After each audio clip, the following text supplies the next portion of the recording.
그래요.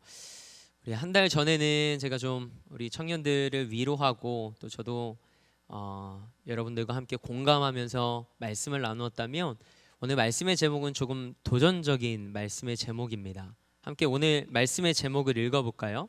날마다 살아있는 믿음으로 살아가라입니다.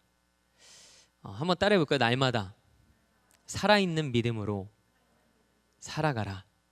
그래, 여러분과 저의 삶이 살아있는 믿음이 되길 주님의 이름으로 축복합니다. 주일 예배를 통해서 살아계신 하나님을 만나고 또 살아있는 믿음으로 회복되어지는 오늘 이 시간이 되길 소망합니다. 제가 아프고 나면 제 아내가 꼭 저에게 묻는 말이 있어요. 뭐냐면, 목사님, 아프고 나니까 하나님이 목사님에게 뭐라고 말씀하시는 것 같아요? 라고 물어요. 기분이 좋을까요? 안 좋을까요? 안 좋아야 되는데 저는 너무 좋은 거예요. 우리가 어떤 일을 만날 때 우리는 아무런 생각 없이 그냥 지나갈 때가 있어요. 근데 영적으로 민감해지려면, 그리고 우리가 삶의 자리에서 하나님의 뜻과 또 그분의 계획하심을 우리가 민감하게 캐치하려면 어떤 사건과 상황 앞에서 우리가 끊임없이 하나님 앞에 묻는 시간이 필요합니다. 저는 개인적으로 어떤 일을 만났을 때 아내가 이렇게 물어보는 게 저는 너무 감사해요.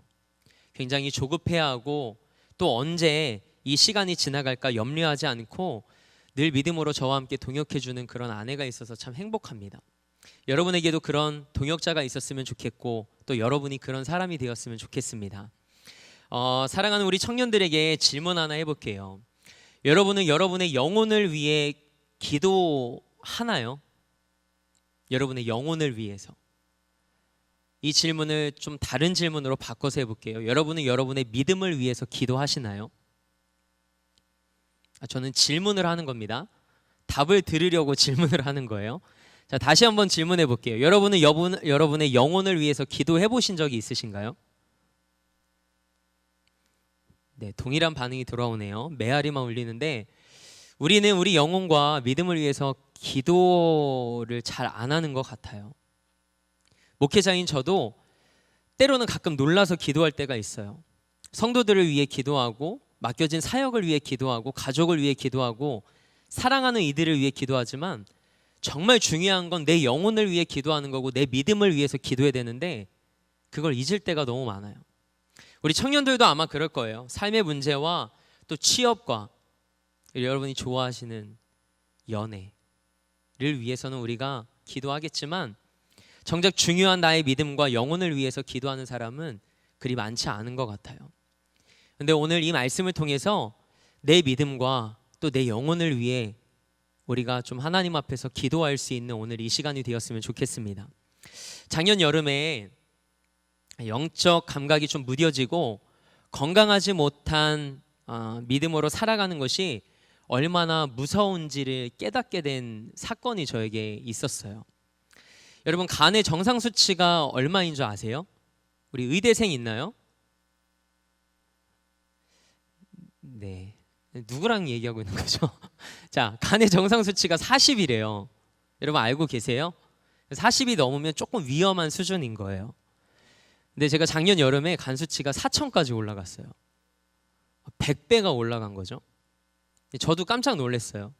새벽 기도를 끝나고 네팔 단기 선교팀이 도착했다는 이야기를 듣고 환영하려고 당시에는 이제 2층 리뉴얼하기 전이니까 소예배실에서 딱 나와서 저와 함께 이교구를 담당하는 남궁주여 전사님 앞에 딱 서는데 전사님이 저한테 뭐라고 말씀을 하시는데 갑자기 머리가 삥 도는 거예요. 그 전부터 좀 메스꺼움도 있고 막 기력도 없고 약간 그랬거든요. 근데 전사님이 저한테 뭐라고 말씀하시는데 제가 뭐라고 대답을 하는 것 같은데 그 다음부터 생각이 안 나는 거예요. 정신을 잃어버린 거죠. 전사님이 힘이 되게 좋으신 것 같아요. 저를 부축하고 저기까지 3층에 저기 잠옷실까지 저를 옮겨서 거기에 이제 눕혔어요. 중요한 건 우리 약간 의학적으로 일가견이 있으신 분이라 크게 위험하진 않았다고 판단이 드셨나 봐요. 저를 그냥 눕혀놓고 가셨어요. 119에 신고를 하셨어야 되는데 눕혀놓고 가셨죠. 근데 너무 감사해요. 한참을 이렇게 누워있다가 깨어났더니 8시 몇 분이 된 것 같아요. 몸이 너무 이상해서 이제 병원을 가서 이제 여러 가지 검사를 했더니 간 수치가 이제 4천까지 올라간 거예요. 이제 황달도 오기 시작하고. 그러면서 제가 그때 참 감사하게도 하나님 은혜로 이제 급성 A형 간염이었기 때문에 간에 데미지는 없어서 지금 제가 이렇게 건강하게 사역을 하고 있지만, 이제 뭐 B형 간염이나 C형 간염이었다면 이야기가 달라지겠죠. 어쨌든 그런 한 번의 일련의 사건을 통해서 하나님의 은혜를 경험하고 하나님이 제게 주신 깨달음이 뭐였냐면, 이 간을 제가 의사 선생님의 말을 들어보니까 침묵의 장기라고 한대요. 그러니까 간이 거의 다 망가지기 전까지는 증상이 나타나지 않는데요. 그러면서 제가 든 생각이 뭐냐면, 우리 영혼이 하나님 앞에서 영적으로 민감하지 못하면 이미 상당히 병들어 있고 죽어 있는 상태에서 비로소 그것을 깨달아 알게 될 수도 있겠구나라는 것을 제가 알게 되었어요. 우리는 그냥 내가 괜찮은 신앙인이라고 생각하고 주의를 지키고 예배 자리에 있으면 나는 꽤 괜찮은 믿음의 사람이라고 생각하곤 합니다. 그러나 그게 아니라는 거예요. 하나님 앞에서 우리가 영적으로 민감하여서 살아있는 믿음으로 살아가야 그것이 정말 하나님 앞에서 부끄럽지 않은 믿음이라는 것을 성경은 우리에게 말합니다. 그래서 신앙생활을 하면서 우리가 반드시 점검해야 하는 것이 있는데, 그게 뭐냐면 내 신앙이 살아있는가 그렇지 않은가, 내 신앙이 혹은 병들어 있는가 아니면 건강한가, 이것을 우리는 끊임없이 체크해야 된다는 거예요. 우리는 우리 몸이 조금만 아프면 병원을 가죠. 근데 내 믿음이 온전치 않고 날마다 흔들리고 넘어지고 뭔가 이상한데 우리는 이상하다라고 생각하지 않고 그냥 무던하게 살아가는 거예요. 그것이 위험하다라는 것이죠. 마치 간이 다 망가지고 나서 그것이 위험하다라는 것을 깨닫는 것처럼 우리 영혼이 완전히 다 바닥을 치고 완전히 망가진 후에야 우리는 그것을 깨달아 알 때가 있다라는 거예요. 저는 여러분이 날마다 하나님 앞에 민감하여서 내 믿음이 병들진 않았나, 내 믿음이 정말 하나님 앞에서 건강한가를 날마다 물으며 점검할 수 있는 믿음의 사람들이 되길 주님의 이름으로 축복합니다. 그래서 믿음을 가졌다는 것은 굉장히 중요합니다. 그러나 그것 못지않게 중요한 건 내 믿음이 건강한가, 내 믿음이 살아있는가라는 것이죠. 디모데전서 1장 19절 말씀을 보면 믿음에서 파선한 자의 이야기가 기록이 되어 있습니다. 근데 여러분, 믿음에서 파선할 수가 있을까요? 이제 질문을 안 해야 될 것 같아요. 어차피 답은 안 하니까. 여러분, 믿음에서 우리가 완전히 떨어져서 파선할 수 있을까요? 성경은 믿음에 파선한 자가 있대요. 저는 이 말씀을 읽으면서 하나님이 제게 깨닫게 하신 건 뭐냐면, 믿음에서 파선을 할 수는 없다. 단지 내가 믿음이 있다고 생각했지만 들여다보니까 믿음이 없던 거죠. 믿음이 아니었던 거죠. 내가 교회 안에 있다고 나름 나무지게 한다고 내게 믿음이 있다라고 착각하면서 살아가지 말라는 거예요. 그렇다고 나무지기들이 믿음이 없다는 이야기는 아닙니다. 중요한 건 내가 하나님 앞에서 어떤 존재인가를 늘 깨어 있어서 묻고 자각해야 된다라는 거예요. 믿음에 파선을 했다라는 건 내가 믿음 안에 있다라고 생각하고 교회 안에서 장로요, 집사요, 직분자라고 생각했지만 결국 믿음의 도전 앞에서 쉽게 파선되었다라는 건 믿음이 없었다라는 거예요. 우리에게 온전한 믿음은 아닐지라도 정말 작은 믿음만 있다면 오늘 하나님은 우리의 삶을 끝까지 붙드시고 인도하시겠다라고 말씀하십니다. 그래서 저는 로마서 8장 35절 말씀이 참 좋습니다. 우리 이 말씀을 같이 한번 읽어볼까요? 앞에 자막이 나올 텐데 로마서 8장 35절 말씀입니다. 함께 읽어볼게요. 시작. 누가 우리를 그리스도의 사랑에서 끊으리요? 환난이나 곤고나 박해나 기근이나 적신이나 위험이나 칼이랴. 아멘. 하나님의 그 사랑에서 우리를 끊을 수 있는 게 있다고요? 없다고요? 없다라는 거예요. 그렇기 때문에 우리가 믿음에서 파선을 할 수가 없다라는 거예요. 믿음이 처음부터 없었던 거지. 근데 우리가 조그만 믿음이라도 있다면 우리는 하나님의 사랑에서 끊을 수가 없는 존재라는 것을 성경은 우리에게 말하고 있습니다. 근데 이 말씀에서 조금 더 나아가서 이 말씀을 믿는 사람은 이런 고백으로 한 걸음 나아가게 됩니다. 우리 37절 말씀도 같이 볼게요. 자, 함께 읽겠습니다. 시작. 그러나 이 모든 일에 우리를 사랑하시는 이로 말미암아 우리가 넉넉히 이기느니라. 할렐루야. 어떻게 한다고요? 넉넉히 이기느니라. 저는 이 말씀이 참 좋습니다. 간신히 이기고 힘겹게 이기는 것이 아니라 넉넉히 이긴대요. 어떤 인생의 위기 앞에서도 우리를 사랑하시는 하나님으로 말미암아 넉넉히 이기는 인생이 되는 여러분과 저의 삶이 되길 소망합니다. 오늘 우리가 읽은 민수기 14장의 말씀은 광야를 지나고 있는 이스라엘 백성들의 여정을 담고 있습니다. 민수기 14장이 중요한 이유는 이스라엘 백성들이 광야에서 왜 40년 동안 방황하게 되었는지를 기록하고 있기 때문이에요. 그런데 저는 이 말씀을 묵상하다가 우리가 잘 알고 있는 말씀이지만 악평과 불평으로 인해 어려움을 당하는 이스라엘 백성들의 삶보다 오히려 어둠 속에서 별처럼 빛나는 두 사람의 삶을 주목하게 되었습니다. 그 두 사람이 누군지 우리는 너무나도 잘 알고 있죠. 누구와 누구죠? 여호수아와 갈렙입니다. 묻지 않아야 되는데 왜 자꾸 질문이 나올까요? 자, 여호수아와 갈렙입니다. 우리가 잘 알고 있는 대로 12지파에서 각 지파별로 지휘관된 사람들을 뽑은 거예요. 여러분, 이 12명의 정탐꾼은 그냥 지파에서 그냥 살아갔던 사람이 아니라 어떤 사람이라고요? 리더가 되었던 사람이라는 거예요. 그래서 그 12명을 뽑아서 보냅니다. 어디로요? 가나안 땅으로 보내죠. 이제 정탐을 하고 옵니다. 그런데 10명은 가나안 땅은 분명 좋은 땅이 맞지만 가면 죽는다. 거기에는 거대한 사람들이 있다. 우리는 그들이 보기에 메뚜기와 같은 존재다 라고 평을 합니다. 근데 여호수아와 갈렙은 뭐라고 이야기하죠? 맞다. 그러나 우리가 가면 이길 것이다. 왜냐하면 하나님이 우리를 그 땅으로 인도하실 것이기 때문이다 라고 이야기하죠. 대다수의 백성들은 이 10명의 의견을 따라 자신들이 광야에서 죽게 되었다고 통곡하기 시작합니다. 그게 오늘 본문 1절의 말씀이에요. 그리고 다른 계획을 세우기 시작하죠. 그래서 하나님은 이들이 40일 동안 정탐한 날의 하루를 1년으로 계산해서 광야에서 40년을 헤매게 하시고 그 40년의 시간이 지난 이후에 가나안 땅에 들어가게 하십니다. 그래서 그곳에서 악평을 했던 자들, 그리고 출애굽했지만 그 출애굽의 1세대들은 다 그 광야에서 죽임을 당하게 됩니다. 오직 여호수아와 갈렙만이 이 약속의 땅에 들어가게 되죠. 우리는 여기서 같은 시간과 같은 상황 속에서 살았지만 믿음을 발휘하지 못하는 이스라엘 백성들의 모습을 우리는 보게 됩니다. 함께 따라해 볼까요? 믿음을 발휘하지 못했던 이스라엘 백성들. 뭘 발휘하지 못했다고요? 믿음을 발휘하지 못했다고요. 그런데 여호수아와 갈렙은 어땠습니까? 살아있는 믿음으로 반응했다라는 거예요. 이스라엘 백성들은 민수기 14장 4절에서 그래서 이렇게 이야기를 합니다. 그들이 믿음으로 반응하지 못하는 모습입니다. 우리 4절 말씀 읽어볼까요? 시작. 이에 서로 말하되 우리가 한 지휘관을 세우고 애굽으로 돌아가자 하며. 무슨 말일까요? 여기까지 인도하신 분이 누구예요? 하나님이신데 그 하나님을 이제는 지휘관이 아니라 새로운 지휘관을 세우세요. 즉 새로운 우리의 리더를 세우고 애굽으로 돌아가자라고 이야기하는 거예요. 얼척없는 말이죠. 자, 그런데 여호수아와 갈렙은 뭐라고 이야기합니까? 8절 말씀을 볼까요? 함께 읽겠습니다. 여호와께서 우리를 기뻐하시면 우리를 그 땅으로 인도하여 들이시고 그 땅을 우리에게 주시리라. 이는 과연 젖과 꿀이 흐르는 땅이라. 아멘. 참 대조적인 모습입니다.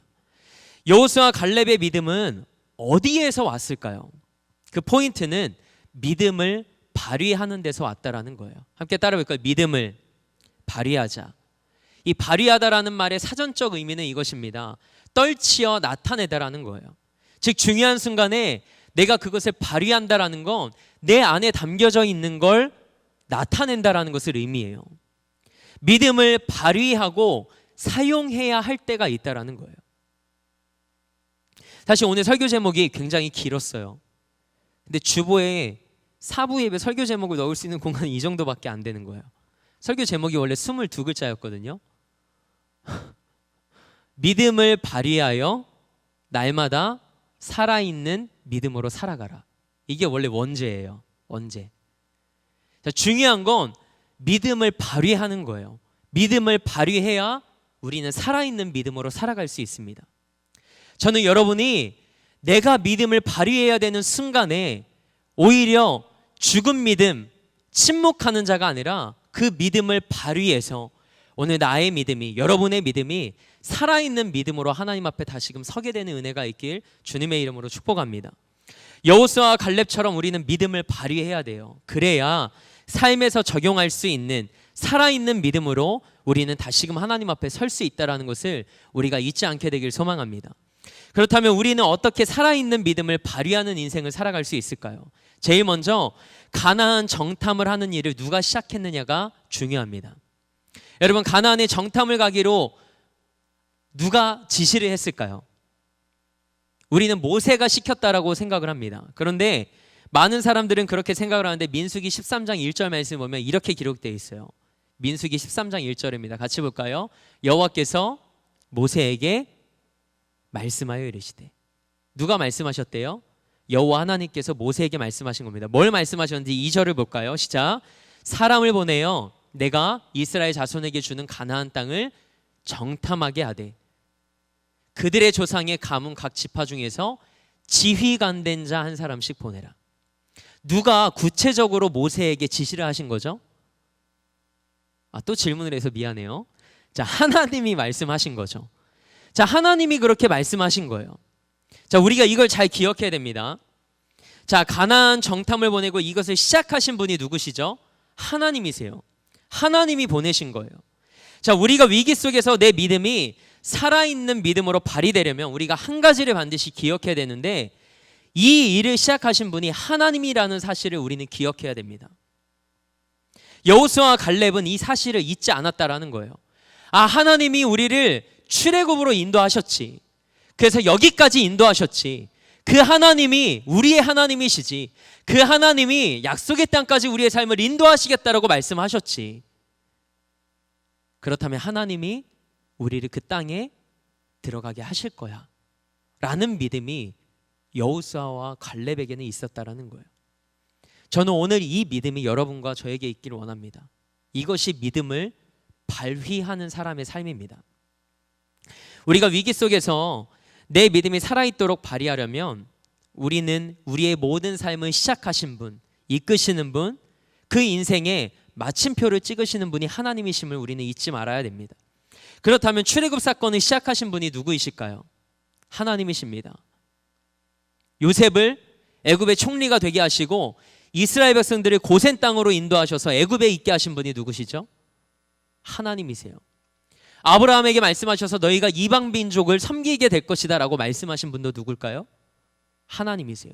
그 전으로 돌아가서 이 세상을 창조하신 분도 하나님이신 거예요. 그렇다면 여러분께 다시 묻겠습니다. 저와 여러분의 인생을 시작하신 분은 누구일까요? 하나님이십니다. 내 인생을 이 땅에 존재케 하신 분도 하나님이십니다. 내 인생에 수많은 일이 일어나고 죽을 것 같은 상황이 내 삶 가운데 일어날지라도 내 인생을 인도하신 분이 누구시라는 것을 우리는 절대 잊지 말아야 합니다. 목회를 하다 보면 정말 마음 아픈 일들을 많이 경험하게 됩니다. 병상에서 쉬이 일어나지 못하고 오랫동안 투병하시는 분들이 계십니다. 또 예기치 못한 질병으로 갑자기 하나님의 부르심을 받는 분들도 계세요. 자녀가 부모보다 먼저 하나님의 부르심을 받는 경우도 있습니다. 자녀로 인해 매일매일 하루하루 눈물로 보내시는 분들도 있습니다. 그런데 이 사건 자체는 절망이에요. 그러나 사랑하는 우리 청년들이요, 그 사건만 보면 절망이지만 우리는 이것을 잊지 말아야 합니다. 우리의 인생을 시작하신 분이 하나님이시라는 사실입니다. 모든 것이 주께로부터 왔고 주께로 돌아갈 것이고 주로 말미암아 진행될 것입니다. 결국에는 모든 것이 하나님께로 돌아가게 될 것입니다. 이것이 바로 우리의 인생이라는 거예요. 살아있는 믿음을 발휘하려면 우리가 이것을 잊지 말아야 돼요. 앞에 자막이 나올 텐데 우리 한번 큰 소리로 같이 믿음으로 선포했으면 좋겠습니다. 함께 따라해 볼까요? 하나님이 내 삶을 시작하셨고 인도하시고 마치십니다. 이 고백이 뭘까요? 하나님이 우리 인생의 주인이시라는 고백이에요. 하나님이 내 인생을 책임지신다라는 고백이죠. 때문에 어려움에 봉착했을 때 우리가 믿음을 발휘하고 그 믿음을 발휘할 때, 그 믿음을 사용할 때 우리가 정말 살아있는 믿음으로 이 땅을 살아갈 수 있다는 것을 성경은 오늘 우리에게 말씀하고 있는 것입니다. 코로나 때문에 많은 사람들이 참 힘들어하고 있어요. 취업의 문제로 많이 힘들죠. 부모님의 건강의 문제로 기도하시는 분들도 계실 거예요. 주변에 사랑하는 이 아픔 가운데 저 사람은 정말 하나님 앞에 저렇게 온전히 서고자 노력하고 정말 말씀으로 살아가고 믿음으로 살아가는데 저 사람은 왜 저렇게 살아갈 수밖에 없을까? 눈물이 나오기도 하겠죠. 그런데 그때가 뭐를 발휘해야 될 때일까요? 믿음을 발휘해야 될 때인 거예요. 내 믿음을 사용해야 될 때인 거예요. 그때야 비로소 나의 믿음이 살아있는 믿음이 된다라는 거예요. 그 살아있는 믿음을 통해 오늘도 하나님은 여러분의 삶 속에서 아까 우리 예배 전에 간증도 했죠. 우리 찬양하면서 우리의 믿음의 고백을 담아서 찬양도 했잖아요. 그 하나님의 이야기가 우리의 이야기가 된다라는 거예요.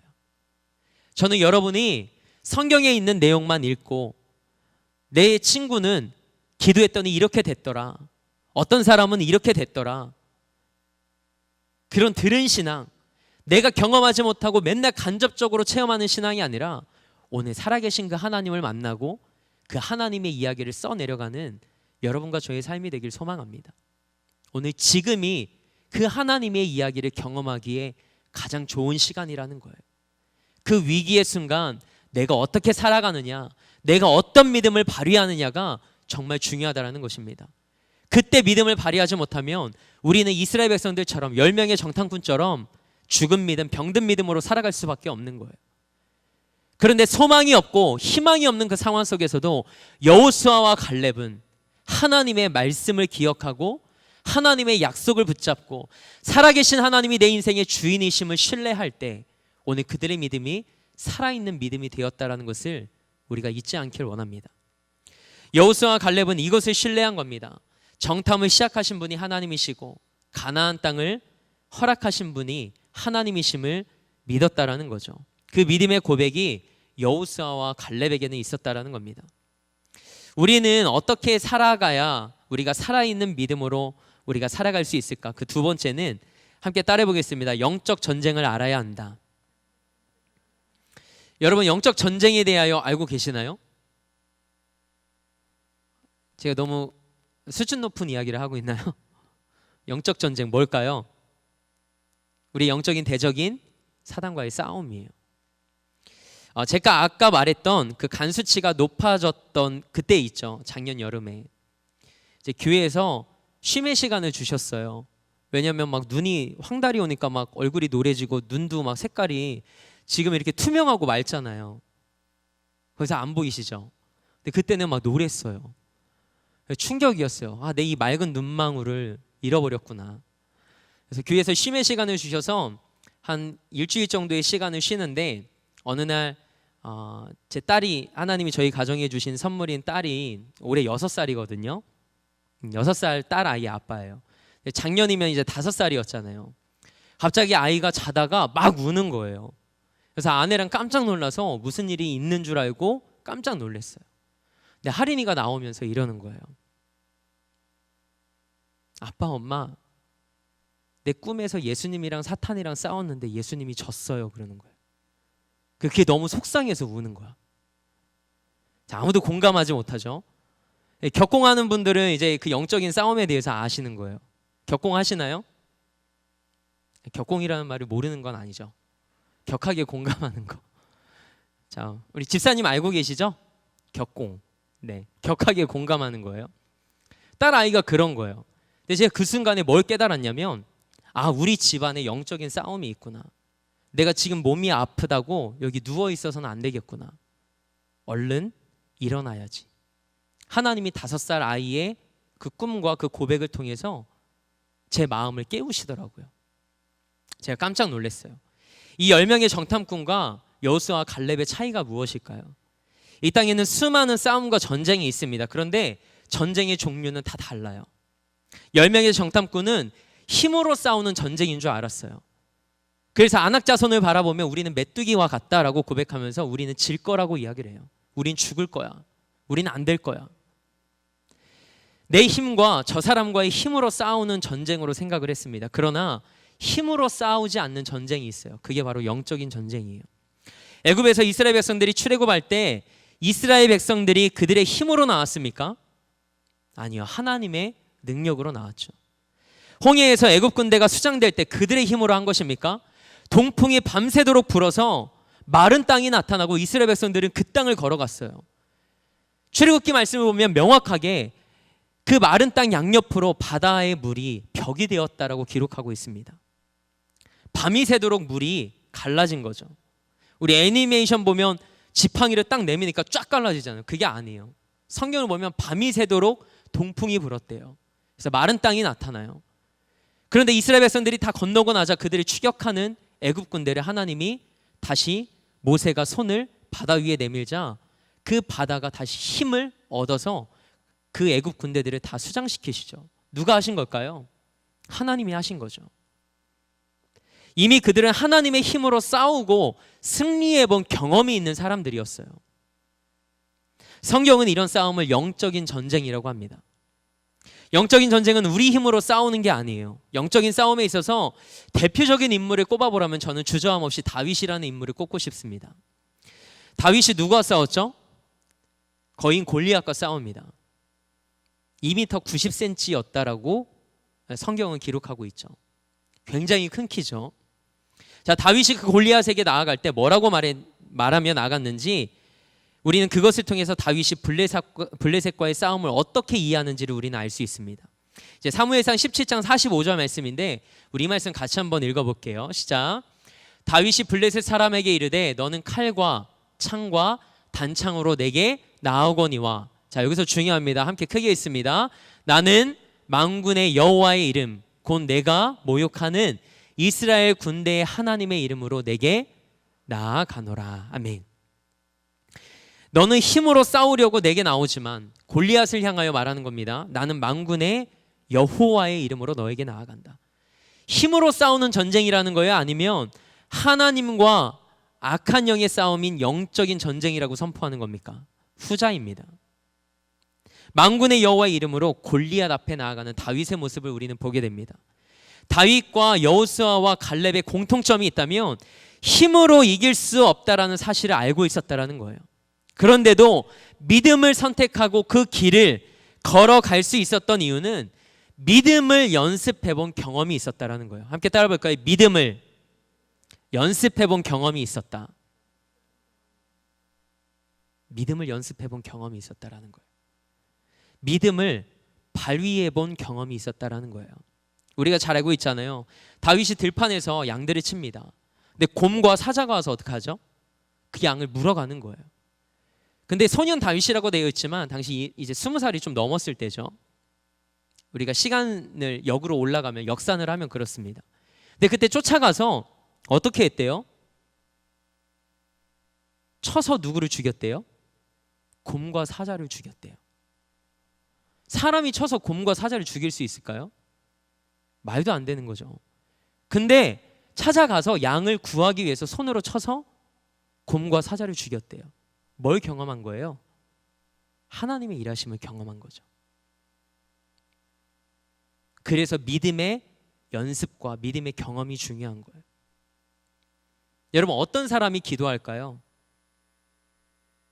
기도의 응답을 받아본 사람은 기도할 수밖에 없어요. 왜요? 기도할 때마다 하나님이 응답해 주시니까. 기도 안 하는 사람은 왜 기도 안 할까요? 한 번도 믿음의 역사를 경험해 보지 못한 거예요. 기도 안 하는 거죠. 여러분, 우리는 기도를 뭐라고 그러죠? 호흡이라고 그러죠. 근데 기도 안 하면 어떻게 될까요?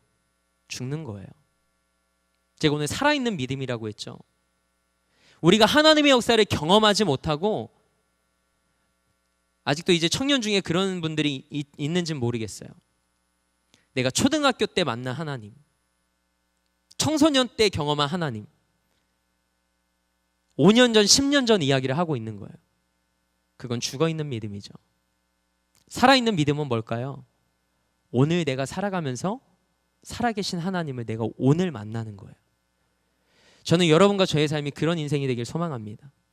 예전에 만났던 하나님의 추억 가운데 사로잡혀서 옛날엔 참 내가 믿음도 좋고 그랬는데 그런 이야기 안 했으면 좋겠어요. 내가 죽은 사람이라고, 죽은 믿음이라고 자랑하는 거예요. 살아있는 믿음은 오늘 내가 그 하나님을 만나고 오늘 그 믿음의 연습과 믿음의 발휘를 통하여 오늘 살아있는 믿음으로 살아가는 거예요. 다윗에게는 그것이 있다라는 거예요. 그래서 사자나 곰을 만나 싸울 때 하나님이 자신을 통하여 일하신 것을 경험했기 때문에 거인 골리앗 앞에 섰을 때에도 담대하게 나아가 만군의 여호와 하나님의 이름으로 싸운 겁니다. 그럴 때 대적의 손에서 구원해 주실 것이라는 확신이 있었기 때문에 여호와 하나님의 이름으로 그 싸움에 나아간 거죠. 다윗은 믿음을 발휘하여 하나님의 선하심을 맛보았던 사람입니다. 저는 여러분과 저의 삶이 오늘 이 시대를 살아가며 그 믿음을 발휘해서 하나님의 선하심을 맛보고 하나님의 살아계심을 경험할 수 있는 믿음의 사람들이 되길 주님의 이름으로 축복합니다. 위기의 상황은 내 믿음을 연습해 볼 수 있는 최고의 기회예요. 그 상황 속에서 승리를 경험해 본 다윗은 다른 상황 속에서도 똑같이 그것을 적용합니다. 다윗은 이 전쟁이 어떤 전쟁인지 알았어요. 우리 아까 읽었던 사무엘상 17장 그 이후의 말씀 47절의 말씀을 우리 함께 같이 읽어보겠습니다. 함께 읽어보겠습니다. 시작. 여호와의 구원하심이 칼과 창에 있지 아니함을 이 무리에게 알게 하리라. 전쟁은 여호와께 속한 것인지 그가 너희를 우리 손에 넘기시리라. 아멘. 전쟁은 누구에게 속해 있대요? 여호와 하나님께 속해 있대요.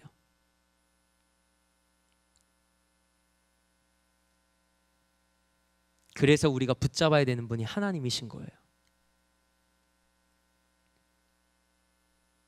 저는 여러분이 오늘 이 주일 예배 나와서 주일 예배 드렸다고 내가 하나님을 알고 있는 사람이라고 착각하지 않았으면 좋겠습니다. 진짜 내게 소망이 없기 때문에 하나님이 아니면 안 된다라는 그 간절한 마음으로 그 하나님을 붙잡을 때 오늘 하나님께서 여러분을 위해 싸우시고 여러분의 길을 인도하실 거예요. 오늘 그 믿음이 여러분에게 있길 소망합니다. 이 영적인 전쟁은 우리에게 속한 것이 아니라 하나님께 속한 겁니다. 그가 너희를 우리 손에 넘기시리라.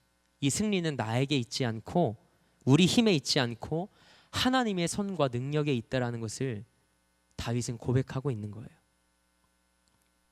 이 말씀은 하나님께서 우리를 위해 싸우시고 이기시게 하시겠다라는 약속의 말씀입니다.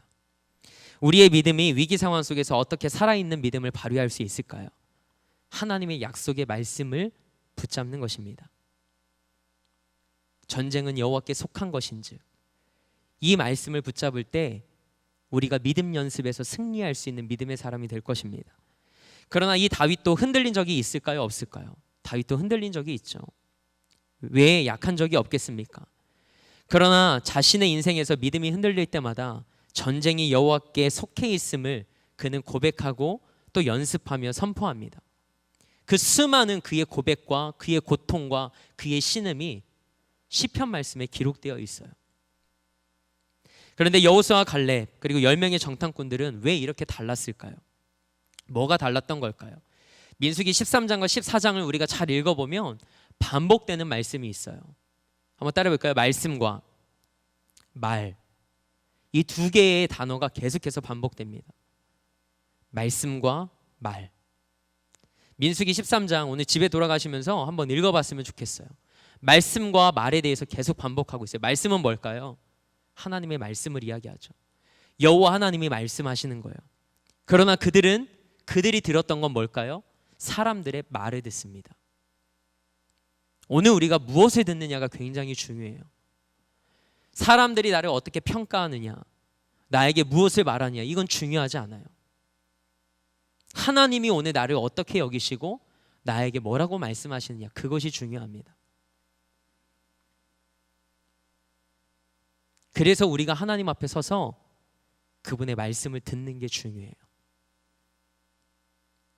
오늘 이 시간에도 말씀이 선포되지만 주일에 이 한 번의 예배로 여러분이 만족하지 않았으면 좋겠어요. 매일의 삶 속에서 큐티하고 우리 박은규 목사님과 저녁마다 기도하는 걸로 제가 알고 있거든요.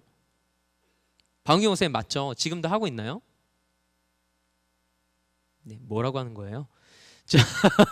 동그라미 하는 거죠. 기도하는 분들이 있다고 들었어요. 그래서 저는 우리 청년부에 소망이 있다고 생각합니다. 아무도 아멘 안 하잖아요. 목사님 혼자 고군분투하시는 거 아닌 거 저도 알아요. 불 꺼놓고 함께 기도하는 믿음의 동역자들이 있다라는 이야기를 들으면서 제가 너무 감사했어요. 도전이 되고 우리 박은규 목사님 참 행복하겠다. 기도의 동역자들이 있어서 너무 행복하겠다. 최선 선생님 우리 청소년부에도 그런 사람이 있나요? 네, 감사해요.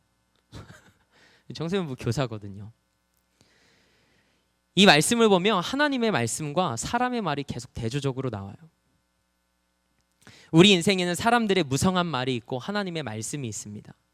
살아있는 믿음은 언제 발휘되냐면 사람의 말을 듣고 내가 처한 상황을 바라볼 때 발휘되지 않아요. 말씀을 들을 때 믿음이 발휘됩니다.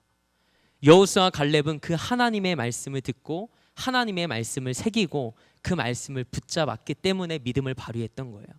그 믿음을 발휘했을 때 살아있는 믿음이 된 거죠. 살아있는 믿음은 언제 발휘되느냐? 오늘 그 하나님의 말씀을 붙잡을 때 발휘된다라는 것을 우리가 잊지 않기를 원합니다. 내가 정말 믿음을 발휘하는 믿음의 사람인가, 아니면 결정적일 때 믿음 없음이 드러나는 사람인가? 그것은 내가 위기가 닥치면 다 드러난다라는 거예요. 믿음은 어떤 능력을 행하는 것이 아닙니다. 믿음은 하나님의 약속의 말씀을 붙잡는 것입니다. 함께 따라해 볼까요? 믿음은 끝까지 하나님의 약속의 말씀을 붙잡는 것이다. 저는 여러분이 그 하나님의 약속의 말씀을 붙잡길 소망합니다. 여러분 인생을 살다가 가장 힘겨운 순간 뭐를 붙잡나요? 목사인 저도 신앙생활을 하다 보면 저도 믿음의 회의가 들 때가 있을까요? 없을까요? 우리 형제님 있을까요? 없을까요? 있을 것 같아요? 실망이에요. 농담이요. 저도 있어요. 왜 없을까요? 사람인데. 그때마다 저는 어디로 돌아가냐면 하나님을 처음 만났을 때로 돌아가요. 그러면 그때의 그 뜨거움과 감격이 다시 한번 저를 살게 합니다. 또 뭐가 있을까요? 하나님의 약속의 말씀으로 돌아가는 거예요. 제가 안수 받았을 때 하나님께서 제게 주신 말씀이 있거든요. 잠언 말씀인데 내 양떼를 부지런히 살피며 내 소떼에 내 마음을 두라라는 말씀이에요. 내 몸이 조금 힘들고 피곤해도 내게 맡겨주신 양떼를 먼저 돌보고 섬기는 것이 제 사명이라고 생각을 해요. 여러분은 돌아갈 곳이 있나요? 예수 그리스도를 인격적으로 만난 경험이 있으신가요? 하나님의 말씀을 붙잡았을 때 그 말씀이 능력이 되어 내 삶을 일으키고 내 삶을 붙잡아준 경험이 있나요? 그게 살아있는 믿음이에요.